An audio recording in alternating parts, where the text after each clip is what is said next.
It is Monday, October 20th, and here are some things on the news today that you might have missed. First, 42 million Americans may be losing access to food stamps if the government shutdown does not end before October 31st. Second, the Supreme Court is now going to hear a case that will decide if people that smoke weed regularly can also own a firearm.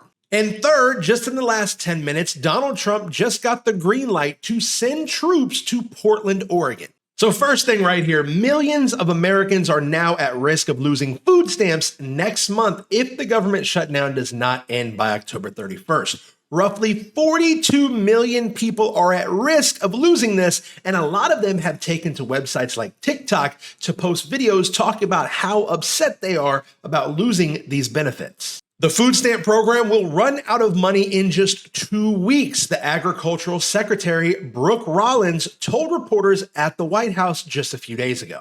She said, quote, "So you're talking about millions and millions of vulnerable families, of hungry families that are not going to have access to these programs because of this shutdown." Like Donald Trump and many in his administration, they went to X to post about how this was the Democrat shutdown, saying Democrats are putting their political agenda ahead of food security for American families. Rollins' comments came after a week after the U.S. Department of Agriculture told states there is not enough money to pay the full food stamp benefits in November if the lapse in federal funding continues. Asked whether the U.S. Department of Agriculture intends to make at least partial benefit payments next month, the senior agency official pointed to Rollins' comments that the program's funding will be depleted in just 2 weeks. WIC, which also approves food aid to nearly 7 million pregnant women, new moms, and young children, was on course to deplete its funding earlier this month, but the Trump administration shifted $300 million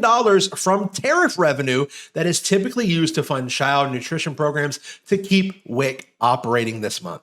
However, no matter how much Donald Trump is bringing in tariffs, he is still not able to shore up the food stamp program for all of November. The Supreme Court today agreed to decide this question, accepting the Justice Department's appeal of a lower court ruling that past drug use alone cannot keep a person from having a gun under the Second Amendment.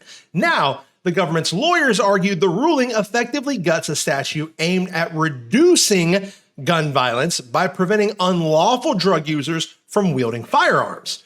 Now, Hunter Biden, who was pardoned by his father, was convicted in 2024 of violating the law by purchasing a gun despite having a known drug addiction. And since the federal government created its background check system for firearms in 1998, the federal restriction on drug users has stopped more gun sales than any requirement other than the ban on felons and fugitives from owning weapons. The Supreme Court is expected to debate the ruling next year and issue a ruling by the end of June. And in news that just broke a few moments ago, the Ninth Circuit Court of Appeals rules that Donald Trump can deploy the National Guard to Portland, Oregon. A panel of judges in the U.S. Ninth Circuit Court of Appeals has ruled that the Trump administration can deploy these troops in a decision hearing today.